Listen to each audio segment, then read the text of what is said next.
Hello बच्चों, कैसे हो आप लोग। तो अब इस वीडियो में कूलम्स लॉ से रिलेटेड हमने जो पॉइंट्स पढ़े हैं उसका मैं एक शॉर्ट रिवीजन दे रहा हूँ।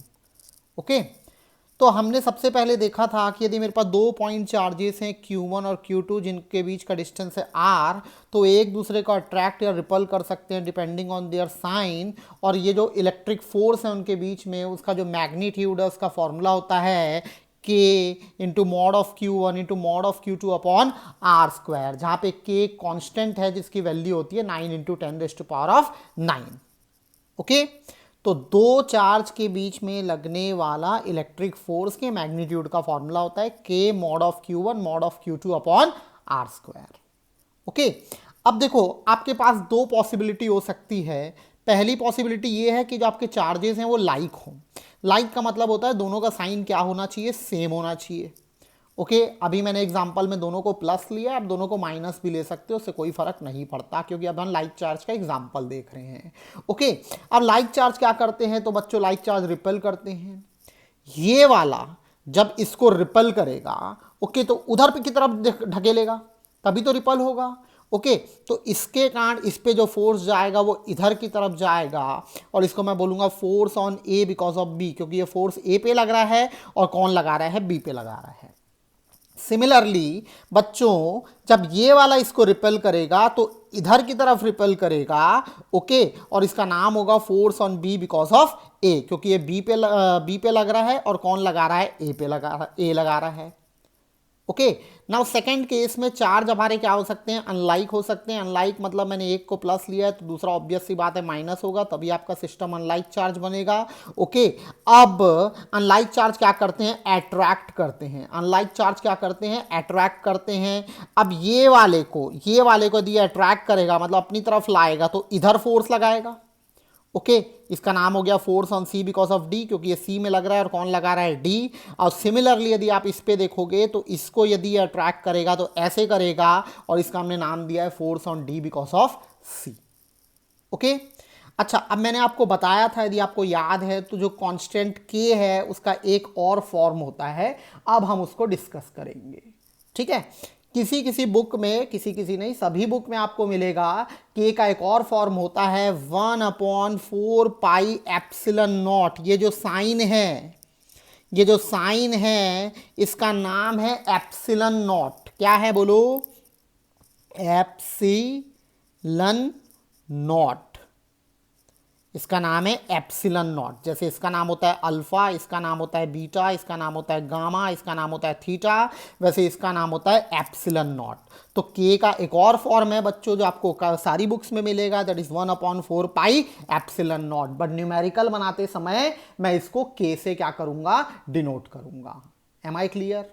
अब जैसे थीटा मैक्सिमम जगह एंगल दिखाता है, ओके, अल्फा भी कुछ दिखाता है, तो एप्सिलन नॉट जो दिखाता है उसका नाम है परमिटिविटी ऑफ फ्री स्पेस। ठीक है, इसको हम लोग आगे चैप्टर्स में डिटेल में पढ़ेंगे, अभी आप इसका नाम जान लो। इस साइन को हम लोग एप्सिलन नॉट बोलते हैं, और ये जो दिखाता है वो है परमिटिविटी ऑफ फ्री स्पेस। क्या, परमिटिविटी ऑफ फ्री स्पेस।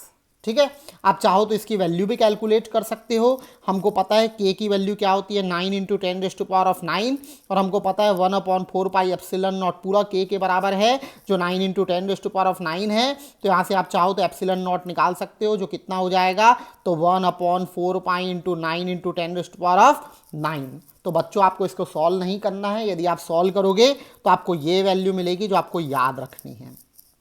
ठीक है, तो मैं एक बार और बोल रहा हूं मेरे प्यारे बच्चों, जो के है उसका एक और फॉर्म होता है जो होता है 1/4π एप्सिलन नॉट। ठीक है, एप्सिलन नॉट दिखाता है परमिटिविटी ऑफ फ्री स्पेस, इसकी वैल्यू होती है 8.854 into 10⁻⁻12 with the units coulomb square upon Newton पर मीटर स्क्वायर। ठीक है, तो आगे बढ़ते हैं बच्चों। नेक्स्ट पॉइंट है आपका इलेक्ट्रिक फोर्स एक एक्शन रिएक्शन पेयर है, ये हम लोग पढ़ चुके हैं। इसका मतलब है जो इलेक्ट्रिक फोर्स है वो न्यूटन्स के थर्ड लॉ को फॉलो करता है। इसका मतलब जितना फोर्स ये वाला चार्ज इस पे लगाएगा उतना ही magnitude of charge opposite direction में ये वाला चार्ज इस पे लगाएगा। ओके, तो जो आपका क्या बोलते हैं कूलम्स लॉ है वो न्यूटन्स के थर्ड लॉ को क्या करता है बच्चों, फॉलो करता है। ठीक है। It follows the principle of superposition, इसको हमने बहुत सारे न्यूमेरिकल्स के थ्रू समझा है। प्रिंसिपल ऑफ सुपरपोजिशन क्या बोलता है कि यदि मेरे पास दो चार्ज हैं और मेरे को किसी तीसरे चार्ज पे फोर्स निकालना है, तो पहले इसके कारण इस पे निकालो, फिर इसके कारण इस पे निकालो, मैग्नीट्यूड और डायरेक्शन दोनों, फिर एट द एंड सबका क्या कर दो, वेक्टर एडिशन कर दो। यही आपका क्या है, प्रिंसिपल ऑफ सुपरपोजिशन है। अच्छा, मैं एग्जांपल 2 के लिए दे रहा हूं, ऐसा जरूरी नहीं है, n नंबर ऑफ चार्जेस हो सकते हैं। मतलब यदि यहाँ पे 3-4 चार्ज होते तो आप इसके कारण इस पे निकालते, इसके कारण इस पे निकालते, इसके कारण इस पे निकालते, इसके कारण इस पे निकालते, मैग्नीट्यूड और डायरेक्शन, और एट द एंड सबका क्या कर देते, वेक्टर एडिशन। तो इसी को हम लोग क्या बोलते हैं, प्रिंसिपल ऑफ सुपरपोजिशन। ओके, तो आगे बढ़ते हैं। Oh very important point, electric force conservative force होता है। आपने इसको क्लास 11th के वर्क एनर्जी पावर चैप्टर में पढ़ा है। कंजर्वेटिव फोर्स, इलेक्ट्रिक फोर्स एक कंजर्वेटिव फोर्स है। मतलब कंजर्वेटिव फोर्स से रिलेटेड जितनी प्रॉपर्टीज है वो सब आप कहां पे आएगी, इलेक्ट्रिक फोर्स पे आएंगी। मैं आपको याद दिलाना चाहता हूं इसकी कुछ properties.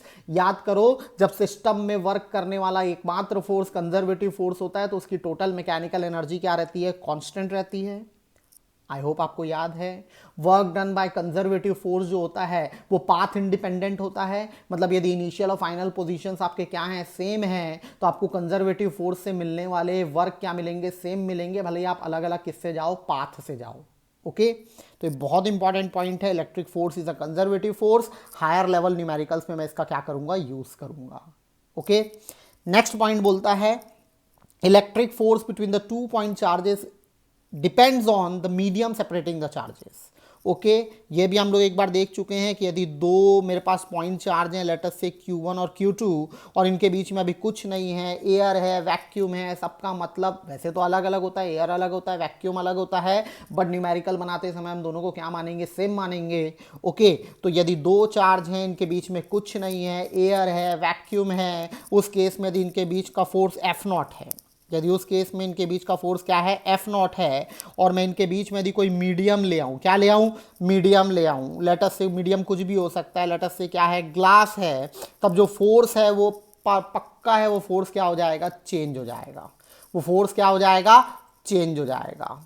Okay, to be very precise, ये फोर्स क्या हो जाएगा, कम हो जाएगा। मान लो ये फोर्स क्या हो गया, Fm, F0 है वैक्यूम का फोर्स, Fm है उन्हीं चार्ज कॉन्फ़िगरेशन के बीच में फोर्स, जब उनके बीच में कोई क्या आ जाए, मीडियम आ जाए, और F0 और Fm एक दूसरे से रिलेटेड है by the formula Fm equal to F0 upon K, where K is the dielectric constant. ये मीडियम की प्रॉपर्टी होती है।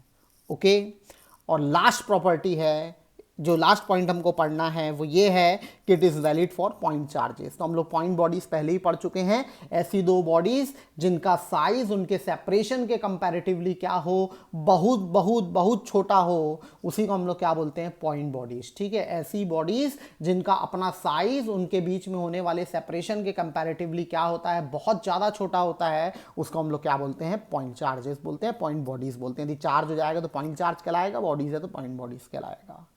ओके, तो मैं चाहता हूं आप ये सारे पॉइंट्स को एक बार नोट कर लेंगे, और आने वाले वीडियोस में फिर मैं और कूलम्स लॉ के न्यूमेरिकल्स आपको कराऊंगा। तो आज के लिए इतना काफ़ी है। Thank you and have a wonderful day.